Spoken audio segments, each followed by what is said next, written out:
بسم اللہ الرحمن الرحیم۔ لاکھوں کروڑوں درود و سلام ہوں حضرات انبیاء پر، اور خصوصاً نبی مکرم حضرت محمد مصطفیٰ احمد مجتبیٰ صلی اللہ تعالیٰ علیہ وسلم کی ذات مبارکہ پر اور ان کی آل پر اور اصحاب پر۔ حاضرین ناظرین، آج میں ایک نئے ایپیسوڈ کے ساتھ، ایک ولاگ کے ساتھ آپ کی خدمت میں حاضر۔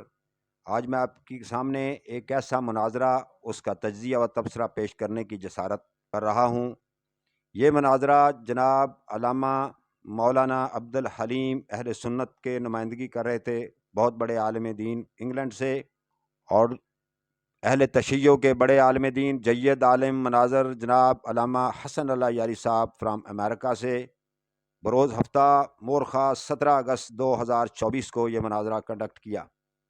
ناظرین، یہ واقعہ بہت مشہور اور ایک اہم تاریخی واقعہ ہے، جس کو حدیث کرتاس کہا جاتا ہے۔ اس موضوع پر مناظرہ تھا۔ نبی مکرم صلی اللہ تعالیٰ علیہ وسلم کے آخری ایام، زندگی کے آخری ایام میں یہ واقعہ پیش آیا۔ یہ واقعہ دو اسلامی مکاتب فکر کے درمیان فکری اور اعتقادی اختلافات کی بنیادوں میں سے ایک اہم واقعہ شمار کیا جاتا ہے۔ حضرات گرامی، یہ واقعہ جناب بخاری و مسلم سمیت کئی معتبر کتابوں میں مذکور ہے۔ جب نبی مکرم صلی اللہ تعالیٰ علیہ وسلم کا مرض الوفات کا وہ ٹائم تھا، جب اس میں آپ مرض میں مبتلا تھے، تو آپ صلی اللہ تعالیٰ علیہ وسلم نے فرمایا کہ میرے پاس کاغذ اور قلم لایا جائے تاکہ میں تمہارے لیے ایک ایسا حکم چھوڑ دوں جس کے بعد تم کبھی گمراہ نہیں ہوگے۔ تو حضرات گرامی، اس مجمع میں اس اہل بیت کے ساتھ گھر کے اندر اس وقت بہت سے صحابہ، جس میں حضرت عمر فاروق رضی اللہ تعالیٰ عنہ نے، جو رپورٹ ہوا ہے حضرت عبداللہ بن عباس سے اور حضرت جابر انصاری سے، کہ آپ نے فرمایا، حضرت عمر نے فرمایا کہ آپ پر، حضور پر بیماری کا غلبہ ہے، لہٰذا ہمیں اللہ تعالیٰ ان کو تنگ نہیں کرنا چاہیے، اور ہمیں اللہ کی کتاب ہی، اللہ کی کتاب کافی ہے۔ تو اس پر وہاں جھگڑا کھڑا ہوا، تو بعد میں حضور نے پھر وہاں سے ان سب کو کہا کہ ادھر سے میرے سے دور ہو جاؤ۔ تو یہ بنیاد بنا کہ اہل تشیع و مسلک یہ کہتے ہیں کہ اگر وہ نصیحت لکھی جاتی تو وہ حضرت علی شیر خدا کے حیدر کرار کے متعلق تھی، جبکہ دوسری جانب اہل سنت والجماعت کے علماء ایسا نہیں سمجھتے، وہ پورا دفاع کرتے ہیں۔ تو آج اسی اہم موضوع اور مسئلے پر یہ مناظرہ ہے، تو یہ میں تھوڑا سا اس کا انٹرو دے رہا ہوں، اور ساتھ یہ ڈسکلیمر بھی دینا چاہتا ہوں کہ کوئی بھی فریق، چاہے اہل تشیع میں سے ہو یا اہل سنت میں سے ہو، پیارے بھائیو دوستو، یہ ایک علمی اور فکری مکالمہ تھا یا ڈیبیٹ تھی، جس پر میں تھوڑا سا تبصرہ اپنی ٹوٹے پھوٹے الفاظ میں آپ کی خدمت میں پیش کروں گا۔ اس کو کوئی بھی شخص استعمال نہ کرے، اور میرا کسی بھی مسلک کی دل آزاری یا توہین بالکل مقصود نہیں۔ میں بلا تاخیر اس ویڈیو کی طرف آپ کو لے کر چلتا ہوں جو علامہ عبدالحلیم اہل سنت کے اور جناب علامہ شیخ اللہ یاری کے درمیان یہ مناظرہ ہوا۔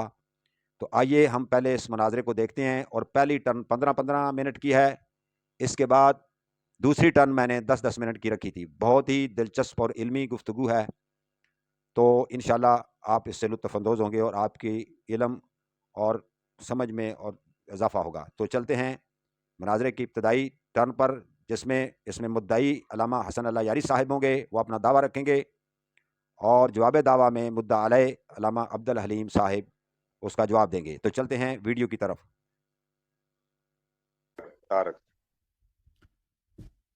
بسم اللہ الرحمن الرحیم۔ طارق بھائی ہم لائیو ہیں، بسم اللہ کریں۔ بسم اللہ الرحمن الرحیم، نحمدہ و نصلی علی رسولہ الکریم، اما بعد۔ محترم ناظرین، آج بروز ہفتہ مورخہ 17 اگست 2024 ہم آپ سے لائیو اس وقت نشریات جا رہی ہے۔ تو آج ہمارے ساتھ جو شرکائے گفتگو ہیں، اہل سنت کے بہت بڑے عالم دین علامہ مولانا عبدالحلیم صاحب حفظ اللہ انگلینڈ سے ہیں، اور جناب حسن اللہ علامہ حسن اللہ یاری صاحب حافظ اللہ تعالی، یہ امریکہ سے ہیں۔ آج ہماری جو ڈیبیٹ ہوگی، جو گفتگو ہوگا، اس کا عنوان ہے حدیث کرتاس۔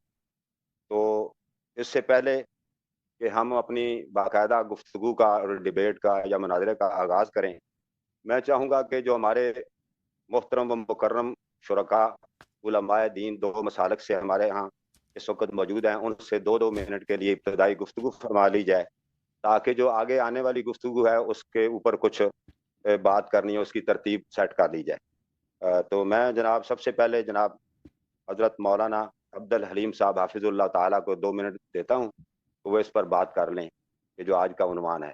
جناب مولانا عبد الحلیم صاحب۔ اچھا، بسم اللہ الرحمن الرحیم، نحمدہ و نصلی علی رسولہ الکریم، اما بعد۔ کوئی زیادہ بات تو مجھے کرنی نہیں ہے، صرف 1-2 شرطیں مجھے لگانی ہے کہ چونکہ اللہ یاری صاحب وہ مدعی ہیں اور وہ دعویٰ پیش کریں گے انشاءاللہ، تو 1-2 چیزیں ذہن نشین رکھنی ضروری ہیں۔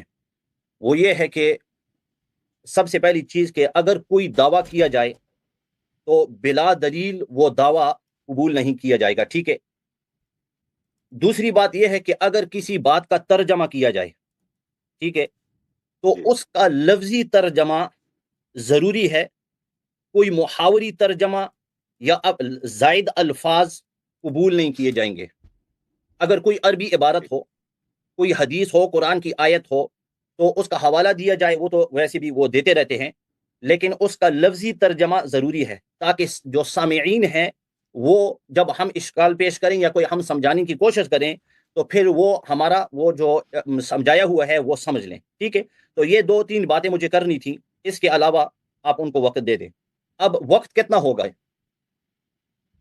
جی، وقت ہمارا مولانا یہ ہے کہ پہلے تو ہم 15 منٹ دیتے ہیں کہ ایک جس نے دعویٰ رکھنا ہو تو اس کے لیے 15 منٹ دیتے تھے، پہلی ٹرن جو ہوتی ہے، اس کے بعد ہم 10 منٹ کی رکھ لیں گے، تاکہ آپ جواب دعویٰ بھی اچھے طریقے سے اس کا دفاع کر سکیں گے، ٹھیک ہے۔ تو وہ بھی اپنا جو مدعی کا جو دعویٰ ہوتا ہے اس کے لیے کم از کم 15 منٹ بہتر ہے۔ اور جو پہلے بھی ہماری یہاں گفتگو ہوئی ہے، آپ نے شاید ملاحظہ کیا ہوگا یا واچ کیا ہوگا، تو اس میں یہ ہوتا ہے جو مدعی ہوتا ہے وہ آخری ٹرن اس کی ہوتی ہے، وہ کنکلوڈ کرتا ہے، اس میں کوئی نیا حوالہ وہ پیش نہیں کرے گا، وہ اپنا جو سم اپ کرے گا اس کو سم اپ کر کے کنکلوڈ کر کے عوام الناس کے سامنے رکھا جائے گا۔ بالکل۔ تو اس کے ساتھ ہی میں چھوٹا سا ڈسکلیمر دینا چاہوں گا اپنے بارے میں۔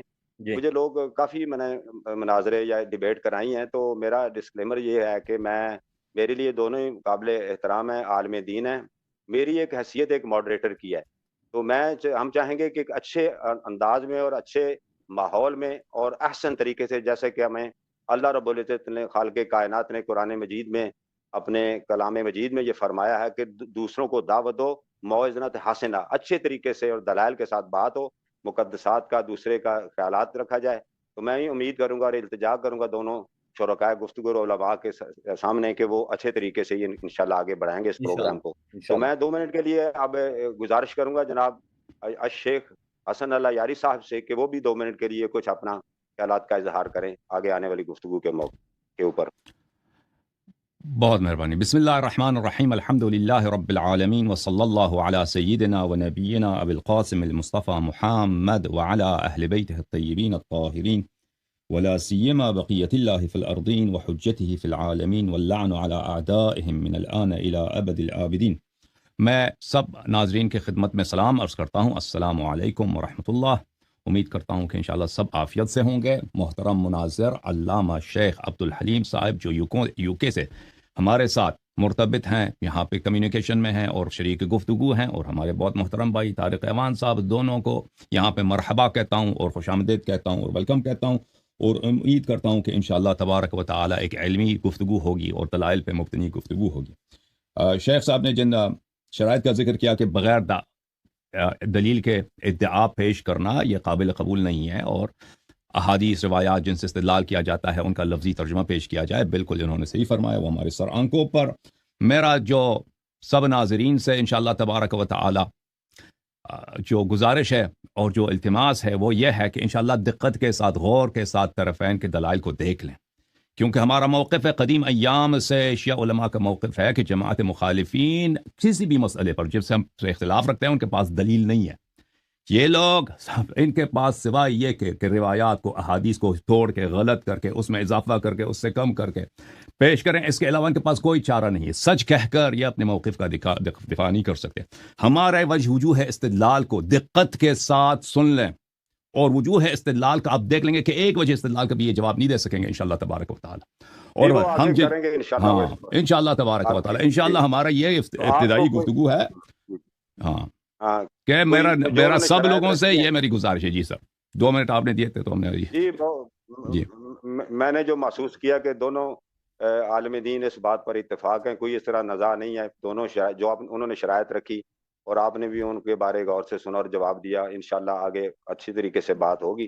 تو انشاءاللہ پھر آغاز کرتے ہیں، چونکہ شیخ حسن اللہ یاری صاحب اسی میں مدعی ہیں، اور حدیث کرتاس کے عنوان پر یہ جو کہ بہت معروف حدیث ہے، اس کے اوپر دونوں مسالک کے اندر ایک شروع سے اختلاف چلا آ رہا ہے، اور آج ناظرین کو بہت بڑے علماء کو سننے کا موقع ملے گا، اور سامعین اور علماء دین اس پر اپنا غور و فکر کر لیں گے کہ کس کے دلائل کیسے ہیں، یہ مضبوط ہیں۔ ہم بس ابھی شروع کرتے ہیں، بسم اللہ الرحمن الرحیم، اور ٹائم جو ہے نا وہ لگا دیتے ہیں پہلے 15 منٹ کے لیے۔ علامہ حسن اللہ یاری صاحب آپ شیخ صاحب کہہ رہے تھے کہ ان کا جب آ جاتا ہے تو ان کا فل ویو نہیں آتا۔ ایک منٹ، وہ شیخ صاحب اشارہ کر رہے تھے، میں ان کا فل ویو صحیح کر لوں۔ کیا کہہ رہے ہیں؟ کہتے کوئی بات نہیں تاکہ شیخ صاحب عبدالحلیم صاحب آپ صحیح آ رہا ہے آپ کو آواز؟ آپ مائک آپ کا بند ہے، آواز نہیں آ رہی، آپ کا مائک بند ہے۔ اچھا آ رہا ہے آواز؟ ٹھیک ہے، اوکے۔ اپنے مائک کو بند نہ پلیز کیجئے گا، تو ٹھیک ہوگا۔ جی آپ سن رہے ہیں ہم دونوں؟ جی آپ شروع کریں۔ جی شروع کریں علامہ صاحب حسن اللہ یاری صاحب شروع کیجئے، بسم اللہ۔ جی اچھی بات۔ بسم اللہ الرحمن الرحیم۔ محترم ناظرین، موضوع گفتگو ہے حدیث قرطاس۔ جیسے میں نے عرض کیا کہ انشاءاللہ تبارک و تعالیٰ طرفین کے دلائل اور استدلالات اور ردود کو غور سے دیکھیں۔ ہمارے متائن، ہمارے پاس اس مسئلے پر بے شمار متائن ہیں، اب جناب عمر پر اور ان کے ساتھی صحابہ پر۔ یہ متائن صرف عمر کے لیے مخصوص نہیں ہے، عمر کے ساتھ دینے والے، ان کے سپورٹر، ان کے ہم فکر صحابہ پر بھی یہ متائن ثابت ہیں۔ انشاءاللہ ایک ایک کر کے اچھی طرح سے سن لیں۔ جن متائن کا ہم ذکر کریں گے یہ ملزم ہے کہ ان کا جواب دے دیں، اور یہ بے شمار متائن ہیں۔ جن متائن کا ہم ذکر نہیں کریں گے اور وہ ہمارے متائن ہے ہی نہیں، یہ نسبت دیتے ہیں شیعوں سے، اس کو جواب دینے کی کوشش کرتے ہیں، وہ ہمارے بحث سے غیر مرتبط ہیں۔ میرے استدلال کا یہ جواب دے دیں، یہ اس بات کے ذمہ دار ہیں۔ پہلی بات یہ ہے میرے محترم ناظرین کہ واقعی قرطاس یا حدیث رضیۃ الخمیس میں پہلا بہت ہی واضح ہے کہ اب عمر نے رسول پاک صلی اللہ علیہ وسلم کی معصیت کی ہے۔ معصیت اس لیے کیا کہ رسول اللہ صلی اللہ علیہ وآلہ وسلم نے فرمایا ہے کہ قلم و کاغذ لاؤ تاکہ میں وصیت لکھوا دوں، تو اس نے معصیت کی ہے اور مخالفت کی ہے اور ان کے بات کو نہیں مانا ہے، اور کہا ہے کہ ہمارے پاس تو کتاب اللہ ہے، کتاب اللہ کافی ہے۔ اس کے اس بات کو سیکھ کر دوسرے صحابہ بھی کچھ اس کے ساتھ مل گئے اور انہوں نے مخالفت شروع کی۔ وہاں پہ آوازیں بڑھ گئیں، وہاں پہ رسول پاک صلی اللہ علیہ وسلم کو گالی دیا گیا، اور وہاں پر ان کو حجر اور ہذیان کی نسبت ان سے دی گئی۔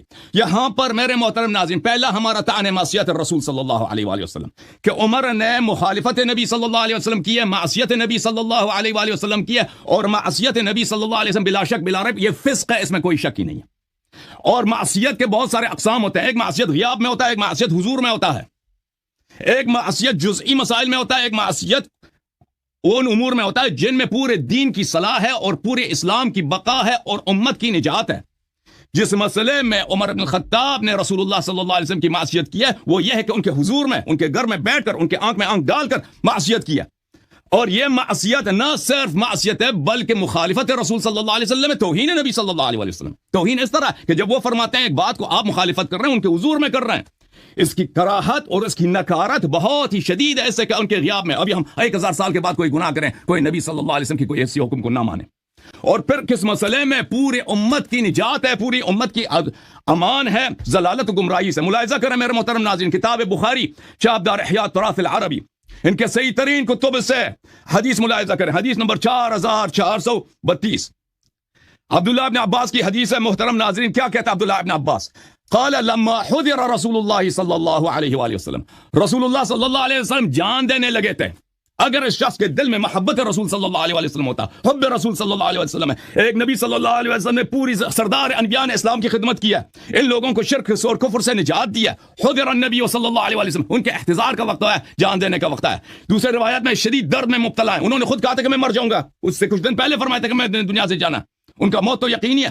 اب انہوں نے فرمایا کہ کیا فرمایا؟ وفی البیت رجال، اور وہاں پہ کچھ لوگ تھے، حلموا کہ اکتب لکم کتابا لا تذلوا بعدہ، کتاب لے کے آؤ تاکہ میں ایسی کتابیں دوں کہ میرے بعد تم کبھی گمراہ نہ ہو جاؤ گے۔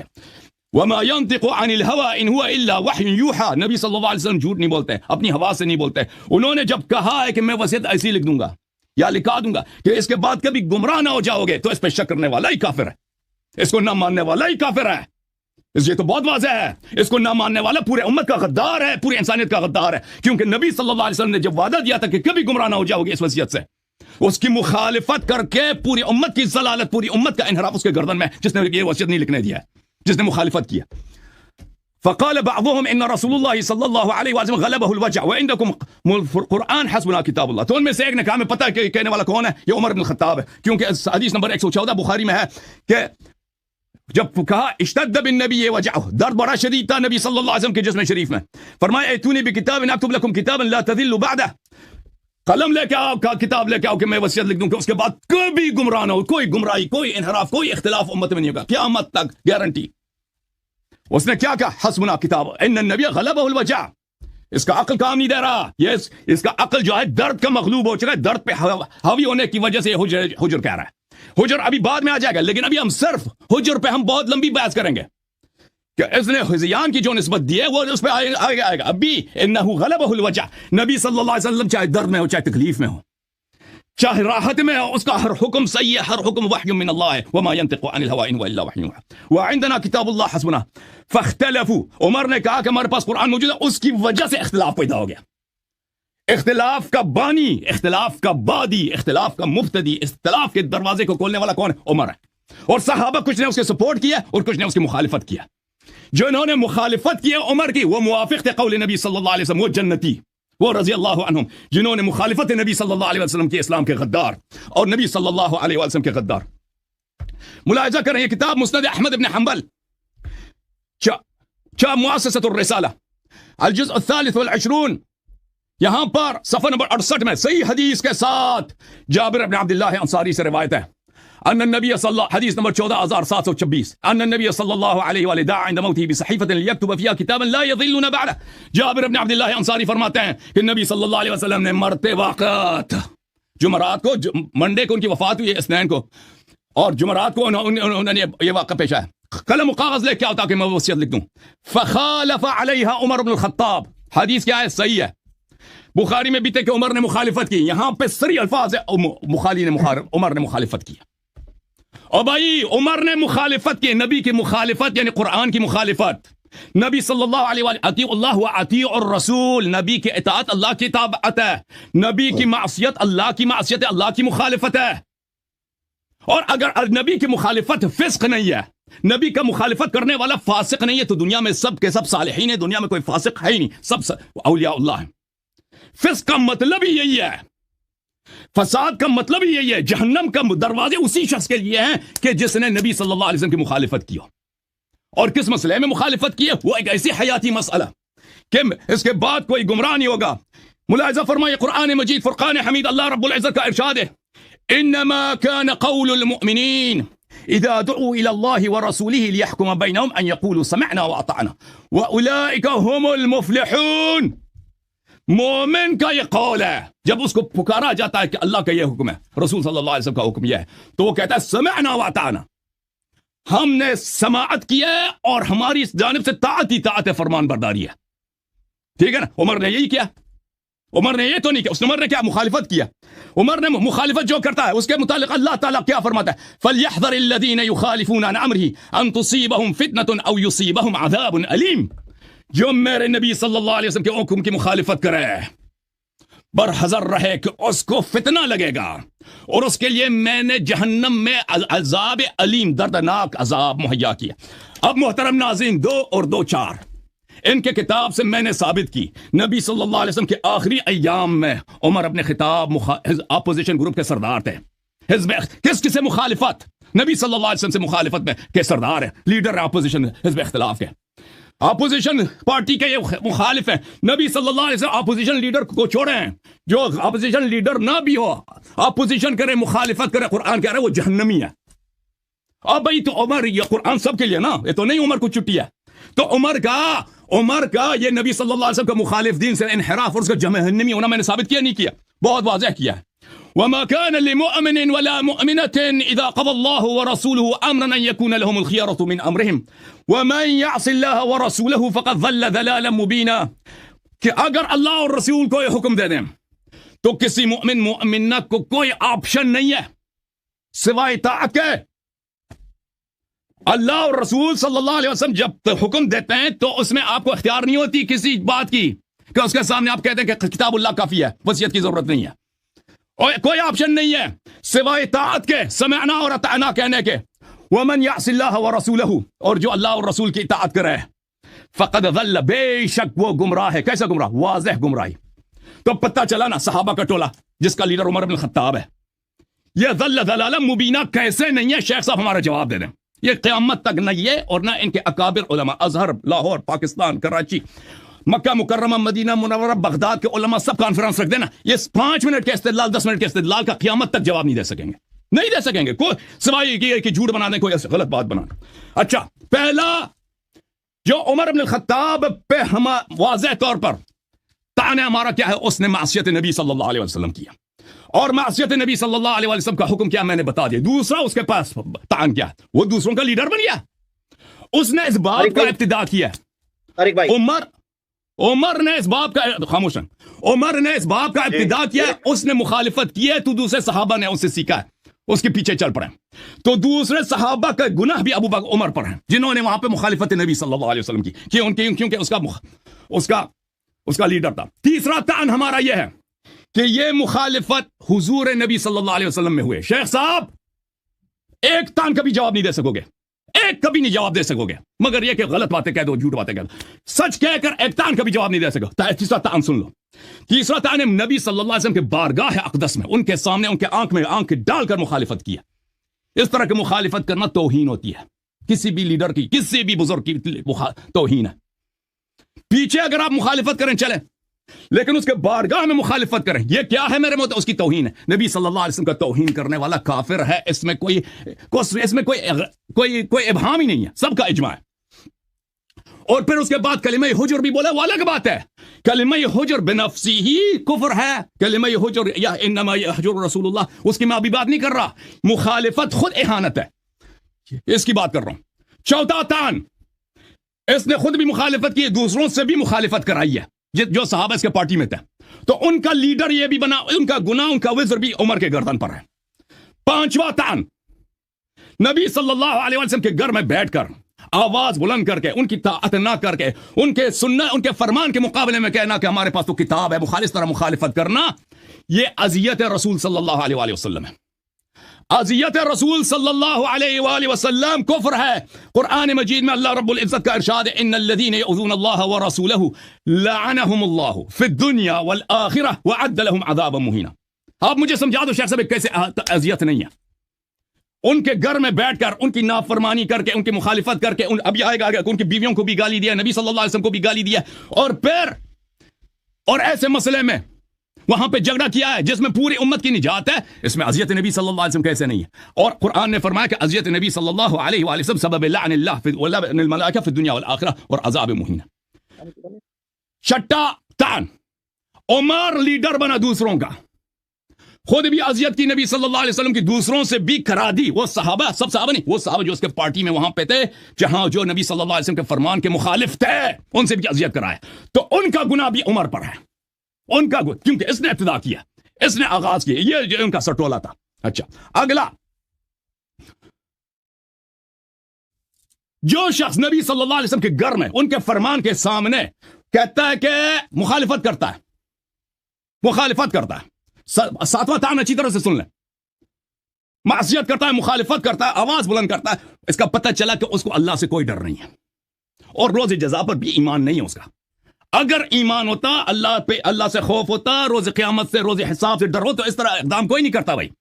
نبی صلی اللہ علیہ وسلم کے گھر میں بیٹھ کر ان کے مخالفت کر کے ان کی، ابھی میں نے واضح جابر کے الفاظ دکھا دی کہ اس نے مخالفت کی، معصیت کی ہے، توہین کی ہے، ٹھیک ہے نا؟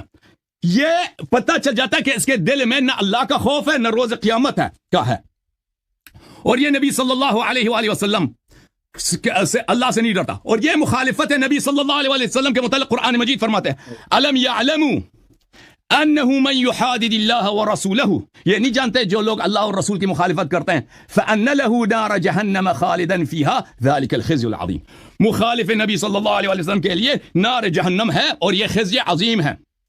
اور آٹھواں تعین یہ ہے کہ اس نے خود بھی مخالفت کی ہے، اس نے خود بھی اس بات کا ثبوت دیا ہے کہ یہ اللہ اور روز قیامت سے نہیں ڈرتا، روز قیامت پر اس کا ایمان ہی نہیں ہے، اور اس نے دوسروں سے بھی یہی کرایا ہے، یہی کفرانہ عمل خود بھی کیا، دوسروں سے بھی کرا۔ یہ آٹھواں ٹان ہے، اس کے بعد 30 مزید ٹان آئیں گے، اس سے بھی کبھی تون آئیں گے، 50 بھی آئیں گے انشاءاللہ۔ ٹائم میرا ختم ہے جی۔ حضرات گرامی، آپ نے جناب علامہ حسن اللہ یاری صاحب کا دعویٰ سنا، واچ کیا، جو 15 منٹ تک یہ گفتگو چلی ہے، جس میں انہوں نے بخاری سے، مسند احمد سے 2 حدیثیں آپ کے سامنے رکھی۔ ایک بخاری میں سے عبداللہ بن عباس رضی اللہ تعالیٰ عنہ اس کے راوی ہیں، کہ جس میں حضور علیہ الصلاۃ والسلام نے فرمایا ایتونی، کہ میرے پاس لے آؤ کتاب، قلم اور دوات لے کر آؤ۔ اور دوسری حدیث اپنے دعوے کی دلیل پر آپ نے مسند احمد سے ایک حدیث پیش کی، جس کے راوی جابر بن عبداللہ انصاری ہیں، وہ حدیث آپ کے سامنے رکھی۔ پھر قرآن کریم کی سورت 2 آیات کا حوالہ پیش کیا، ایک سورت نور کا اور ایک سورت حجرات میں سے کچھ آیات پڑھی، اور مومن کی شان بتایا گیا کہ جب ان سے کچھ کہا جاتا ہے، کوئی حکم کیا جاتا ہے، تو وہ سمعنا واطعنا، وہ سر تسلیم خم کر دیتے ہیں۔ لیکن یہاں مدعی کا کہنا یہ تھا کہ جب حضور علیہ الصلاۃ والسلام نے حکم دیا تھا کہ اے تونی صیغہ امر ہے، میرے پاس کاغذ قلم لے آؤ، تو وہاں حضرت عمر رضی اللہ تعالیٰ عنہ نے مخالفت کی، اور یہ جو مخالفت کرنا ہے، اور وہاں کیا ہوا کہ ایک جھگڑا کھڑا ہو گیا۔ تو اب یہ یہاں سے استدلال کرتے ہیں، استنباط کرتے ہیں شیخ صاحب حسن اللہ یاری صاحب، جو اہل تشیع کے عالم ہیں، کہ یہ انہوں نے ایک نافرمانی کی ہے، معصیت کی ہے معاذ اللہ، اور یہاں نبی صلی اللہ علیہ وسلم کی بیماری کے وقت انہوں نے ان کو تکلیف بھی دی ہے۔ تو یہ ان کے استنباط تھے، تو اس کو لے کر پھر قرآن کریم کی آیات پیش کی ہیں کہ جو نبی صلی اللہ علیہ وسلم کی اطاعت نہیں کرتے، یا ان سے منہ موڑتے ہیں، یا روگردانی کرتے ہیں، ہاں جی، تو ان کے لیے سخت عذاب ہے۔ تو یہ تھا مختصر سا خلاصہ جو میں نے اپنے تئیں دیکھا کہ انہوں نے بڑے اچھے اور بڑے مدلل انداز میں سامنے رکھا ہے۔ اب ہم انتظار میں ہیں کہ اس کے بدلے میں جناب علامہ عبد الحلیم صاحب جو ہیں وہ اس پر کیا ارشاد فرماتے ہیں، وہ اس کا دفاع جواب دعویٰ کیسے کرتے ہیں۔ اوکے، واچ اٹ جی، ٹائم ان کا ختم ہوا جی۔ ابھی جناب الشیخ عبد الحلیم صاحب حافظ اللہ، آپ ان کا جواب دیں جی، میں ٹائم سٹارٹ کرنے لگا۔ بسم اللہ الرحمن الرحیم، الحمدللہ رب العالمین، والصلاة والسلام علی رسولہ الکریم، اما بعد۔ ماشاءاللہ ماشاءاللہ، اللہ یاری تو بڑے گرم ہو کر آئے ہیں یہ تو ماشاءاللہ بڑا جہاد کر رہے ہیں۔ 8 تان انہوں نے دیے ماشاءاللہ۔ ان 8 تان کو ہم ایک تنکی کی طرف پھونک مار کر نکالیں گے انشاءاللہ، ختم کریں گے، آپ دیکھیں گے انشاءاللہ۔ میرے بھائیو، دوستو، بزرگوں، اگر دیکھا جائے تو یہ 8 تان اصل میں ایک ہی تان بنتا ہے، ایک ہی تان۔ اگر ان کے 8 تان کو دیکھا جائے، ہر ایک کو دیکھا جائے، تو ان کا اصل الاصول، ان کا جو روٹ ہے، ان کی جو بنیاد ہے، وہ ایک ہی تان ہے، اس کے علاوہ کچھ نہیں ہے۔ یہ بڑی آیتیں مار رہا ہے، بڑی حدیثیں مار رہا ہے، سارا جو مسئلہ ہے وہ ایک ہی چیز کی طرف لوٹتا ہے، اور وہ ہے حضرت عمر رضی اللہ تعالی عنہ کی مخالفت آپ صلی اللہ علیہ وسلم کے حکم سے۔ ٹھیک ہے، یہی ہے۔ اب میں نے شروع میں نے کہا تھا کہ دعویٰ بلا دلیل نہیں چلے گا۔ بیٹھ کر یوٹیوب پر یا اس انٹرنیٹ پر یہ سمجھنا کہ یہ کوئی حسینیات ہے اور میرے سارے لوگ وہ میری بات مانتے رہیں گے، اس طرح میرے بھائی یہ یہاں نہیں چلے گا۔ اگر کوئی دعویٰ کریں گے تو دلیل، یہ نہیں کہ بس تان تان تان تان بس تان لگاتے رہو تان لگاتے رہو، نہیں نہیں نہیں۔ اس وجہ سے میں نے شروع میں نے یہ شرط لگائی کہ اگر آپ بات کریں گے تو دلیل کے ساتھ بات کریں گے، اور دعویٰ اور دلیل کے درمیان آپ کو مطابقت ظاہر کرنے پڑے گی۔ یہ نہیں کہ یہ میرا دعویٰ ہے اور یہ میرا دلیل ہے اور دلیل اور دعویٰ کے درمیان کوئی مطابقت ہی نہیں ہے، نہیں نہیں نہیں نہیں، ایسے نہیں چلے گا میرے بھائی، ٹھیک ہے؟ تو طارق بھائی آپ سنیں، اس نے کیا کہا؟ اس نے کہا کہ آپ صلی اللہ علیہ وسلم کی مخالفت ہوئی، اور اگر ہم اس کی دو دلیلیں دیکھیں، باقی تو سارا میں بکواس تو نہیں کہوں گا لیکن فضول کہوں گا، باقی سارا وہ ساری وہ حسینیات کی تقریر تھی، ٹھیک ہے؟ صحابہ نے یہ کیا وہ کیا، اس میں اس حدیث کے اندر جو اس نے پیش کی ایسے کوئی الفاظ نہیں ہیں۔ اگر ہم جس طرح میں نے کہا کہ آپ ترجمہ کریں گے تو وہ ترجمہ کریں گے جو لفظی ترجمہ ہے، لفظی ترجمے سے ہٹ کر بات قبول نہیں کی جائے گی، ٹھیک ہے؟ اچھا، اس نے کہا کہ آپ صلی اللہ علیہ وسلم کی مخالفت ہوئی، ٹھیک ہے، اور اس نے دو حدیثیں پیش کی، ایک اس نے بخاری کی حدیث پیش کی اور ایک اس نے مسند احمد کی حدیث پیش کی۔ اس حدیث کے اندر یہ لکھا ہوا ہے کہ آپ صلی اللہ علیہ وسلم نے فرمایا کہ ایتونی بکتابن، میرے پاس ایک کتاب لاؤ، اکتب لکم کتابا لا تضلوا بعدہ، تم اس کے بعد کبھی گمراہ نہیں ہوں گے۔ اب الفاظ سننا، تو فقال عمر ان نبی صلی اللہ علیہ وسلم غلب علیہ الوجع وعندکم القرآن حسبنا کتاب اللہ۔ میں آپ سے پوچھتا ہوں کہ یہ جو بخاری کی دلیل آپ نے پیش کی، اس سے مخالفت کیسے لازم آئی؟ اس سے یہ سوال آپ نوٹ کر لینا کہ آپ صلی اللہ علیہ وسلم نے فرمایا لاؤ، اب یہ جو جملہ ہے حضرت عمر رضی اللہ تعالیٰ عنہ نے فرمایا کہ عندکم القرآن حسبنا کتاب اللہ، کتاب اللہ تمہیں کافی ہے، یہ مخالفت کیسے لازم آئی؟ اس میں تو کوئی مخالفت نہیں ہے، کتاب اللہ، اللہ کی کتاب ہمیں کافی ہے، کیا اس کا مطلب یہ ہے کہ قلم دوات نہ دو؟ یہ ترجمہ آپ نے کہاں سے لایا کہ حسبنا کتاب اللہ کا مطلب یہ ہے کہ قلم دوات نہ دو؟ نہیں، اگر کسی لغوی نے یہ ترجمہ کیا ہو تو اس لغوی کو لاؤ کہ وہ کون سی لغت ہے، کون سی ڈکشنری ہے، کون سی کتاب ہے جس کے اندر کسی نے یہ ترجمہ کیا ہو کہ ہمیں اللہ کی کتاب کافی ہے۔ اللہ کی کتاب کے اندر تو یہ معنی بھی ہو سکتا ہے کہ رسول اللہ صلی اللہ علیہ وسلم کی اتباع کرو، حسبنا کتاب اللہ، اللہ تعالیٰ کی کتاب ہمیں کافی ہے، اس کا کتنا وسیع معنی ہے، ٹھیک ہے؟ اب کتاب اللہ، اس کے اندر اصول مختلف ہیں، تمام اصول دین اسی کے اندر ہیں، اور اطاعت رسول بھی ان اصول دین میں سے ہے۔ تو حضرت عمر رضی اللہ تعالیٰ عنہ یہ بھی فرما رہے ہو سکتے ہیں کہ رسول اللہ صلی اللہ علیہ وسلم کی اطاعت کرو، مخالفت دکھاؤ، مخالفت۔ اچھا، یہ پہلی حدیث ہوئی۔ دوسری جو حدیث انہوں نے دی اس کے اندر واضح الفاظ ہیں کہ خالفہ، حضرت عمر نے مخالفت کی، لیکن یہ تو حضرت عمر کے الفاظ تو نہیں ہیں، یہ تو جو روایت کرنے والے ہیں اس کا فہم ہے، روایت کرنے والے کا فہم لے کر کسی کو کافر کہنا، کیونکہ یہ تو کافر بولتا ہے حضرت عمر کو، یہ تو منافق بولتا ہے، یہ تو کہتا ہے کہ دائرے اسلام سے حضرت عمر خارج ہے۔ کسی راوی کا فہم استعمال کر کے کسی آدمی کے الفاظ جب منقول ہو کتاب کے اندر ان الفاظ کو چھوڑ کر کسی دوسرے آدمی کے الفاظ لے کر کسی پر کفر کا فتویٰ، نفاق کا فتویٰ اور بدماشی کا فتویٰ لگانا، یہ کہاں کا انصاف ہے؟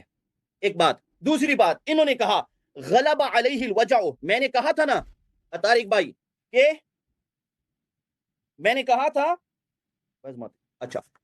تھا کہ اگر ترجمہ کریں گے تو ترجمہ لفظی ترجمہ ہوگا۔ اب اس نے کہا قد غلب علیہ الوجع کہ عقل کام نہ دے رہا تھا، یہ کس نے ترجمہ کیا؟ عقل کام نہیں دے رہا تھا۔ غلب علیہ الوجع، غلب علیہ الوجع کا مطلب یہ ہے کہ درد شدید ہو گیا آپ صلی اللہ علیہ وسلم پر۔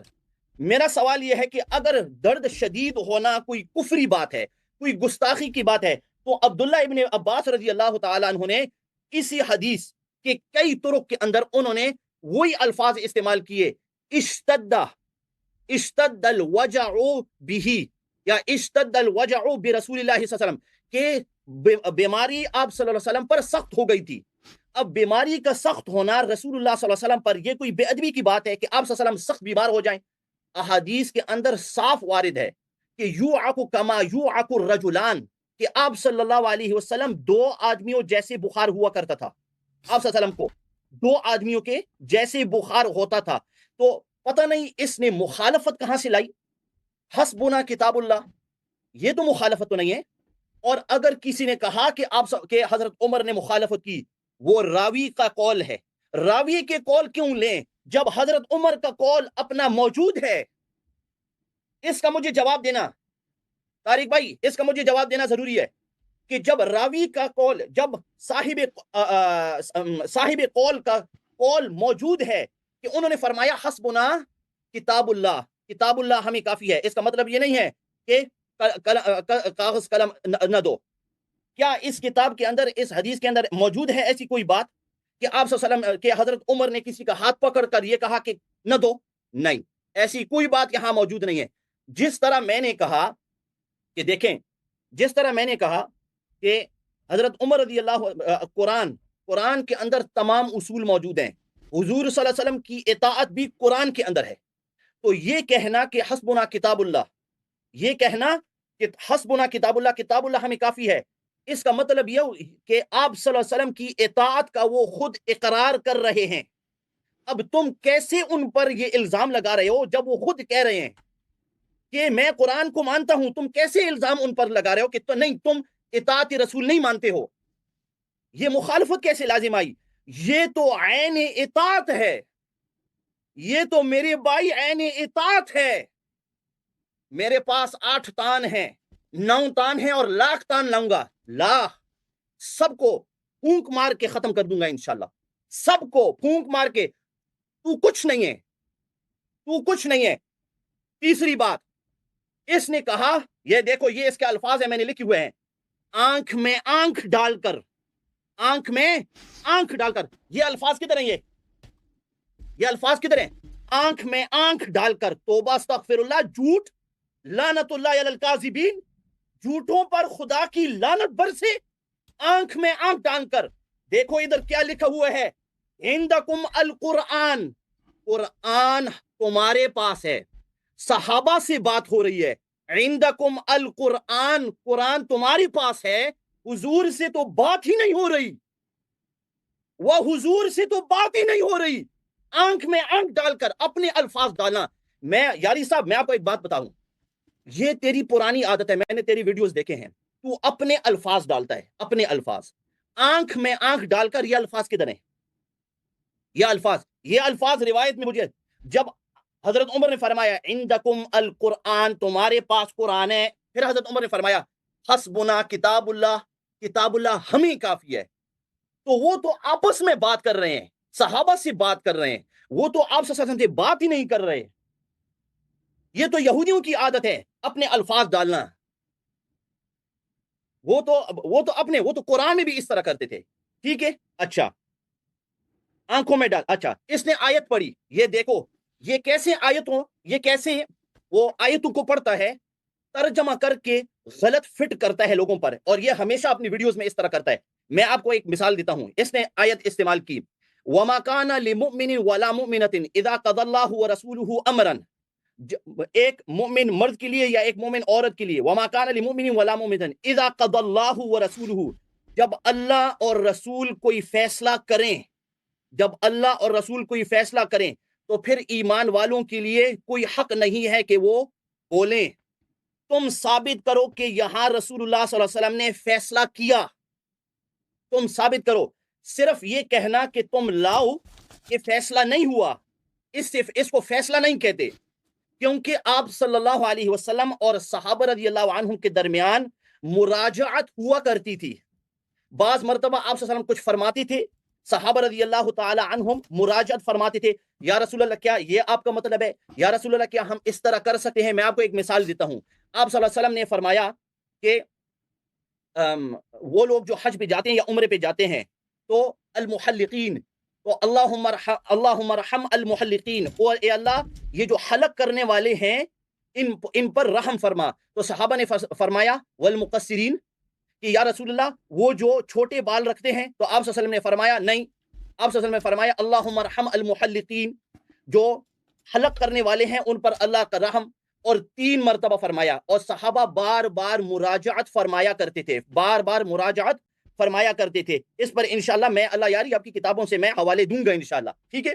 اچھا، تو بار بار وہ مراجعت، پھر آخری بار آپ صلی اللہ علیہ وسلم نے فرمایا والمقصرین، اور اللہ کا رحم ہو قصر یعنی چھوٹے بال کرنے والوں پر۔ تو یہ تو مراجعت ہو رہی تھی، آپ صلی اللہ علیہ وسلم کا فیصلہ ہوا ہی نہیں، تو آپ یہ آیتیں کیوں پڑھ رہے ہو؟ اس کی یہ پرانی عادت ہے، یہ ادھر مت کرنا، میری بات سن رہے، یہ ادھر مت کرنا کہ آیت پڑھ کے کسی پر ڈال دے، آیت پڑھ کسی پر ڈال، آیت پڑھ وہ یہ کیا ہوا، ایسا نہیں ہوگا۔ اچھا، انہوں نے کہا کہ جب آپ صلی اللہ علیہ وسلم کوئی بات بولیں تو کسی کوئی آپشن ہے ہی نہیں، یہ خدا کی قسم جھوٹ ہے، آپشن ہوتا ہے، جس طرح میں نے کہا تھا، ٹھیک ہے؟ اچھا، اللہ سبحانہ و تعالیٰ فرماتے ہیں وَشَاوِرْهُمْ فِي الْأَمْرِ فَإِذَا عَزَمْتَ فَتَوَكَّلْ عَلَى اللَّهِ۔ اے نبی، صحابہ سے مشورہ کیا کرو، صحابہ سے مشورہ کیا کرو، فَإِذَا عَزَمْتَ، پس جب تم پختہ ہو جاؤ۔ میں اس سے دلیل مانگتا ہوں کہ اس کتاب کے اندر کہاں ثابت ہے کہ آپ صلی اللہ علیہ وسلم اپنی بات پر پختہ ہو چکے تھے؟ کیونکہ یہاں تو صاف ہے کہ آپ صلی اللہ علیہ وسلم نے بات کو چھوڑ دیا تھا، آپ صلی اللہ علیہ وسلم نے بات کو تو چھوڑ دیا۔ تو جب آپ صلی اللہ علیہ وسلم نے بات کو چھوڑ دیا تو فیصلہ تو ہوا ہی نہیں، غلط آیتیں استعمال کر رہا ہے، ٹھیک ہے؟ فیصلہ تو ہوا ہی نہیں، ٹھیک ہے؟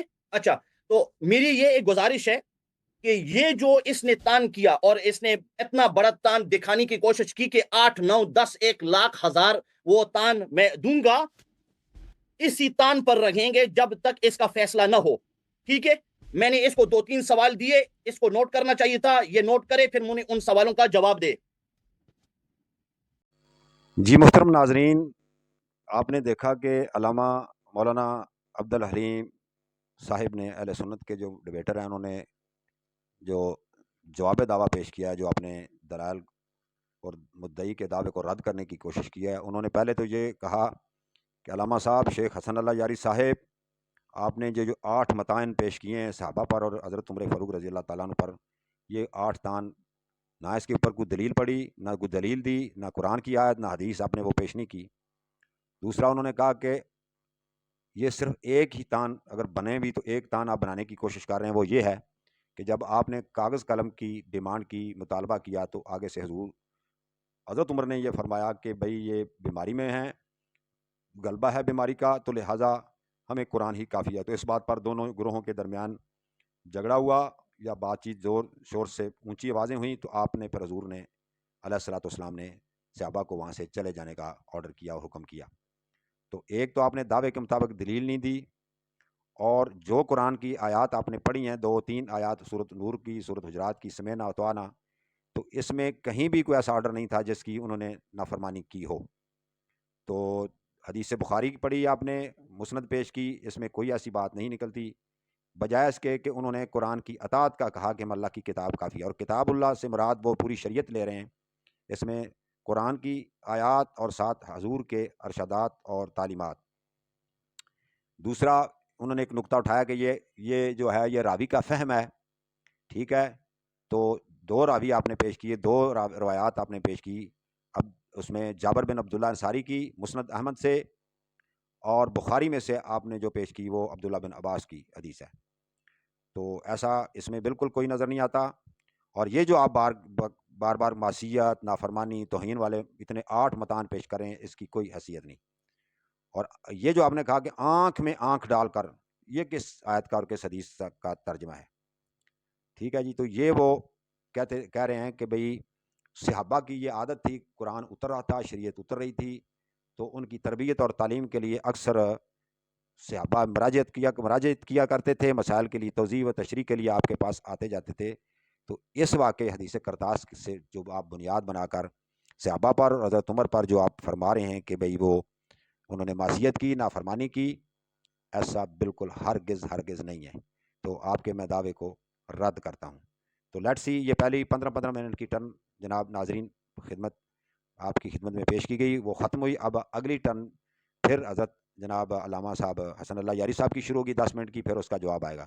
تو جب سے وہ میں آپ کے سامنے وہ پارٹ آپ کی خدمت میں پیش کروں گا تو پھر اس پر بھی ہم تھوڑا تجزیہ کریں گے اور تبصرہ کریں گے۔ ابھی تک تو یہ تجزیہ تبصرہ ہے کہ دونوں جانب سے اچھے دلائل دیے جا رہے ہیں اور اچھی گفتگو سامنے آئی ہے اور بڑے ہی امن اور سکون سے مناظرہ آگے بڑھ رہا ہے۔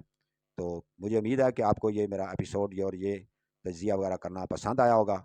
تو اگر پسند آیا تو پلیز لائک کریں، سبسکرائب کریں اور ناچیز کے لیے دعا کریں، اور کچھ غلطی ہو یا کچھ رہنمائی ہو تو کمنٹ سیکشن موجود ہے کہ مجھے اس میں کیا بہتری لانی چاہیے۔ والسلام علیکم ورحمۃ اللہ وبرکاتہ۔ اگلے ایپیسوڈ پارٹ 2 کے لیے جو دوسری ٹرن ہے اس کا تجزیہ اور تبصرے کے ساتھ میں دوبارہ آپ کی خدمت میں حاضر ہوں گا۔ والسلام علیکم ورحمۃ اللہ وبرکاتہ۔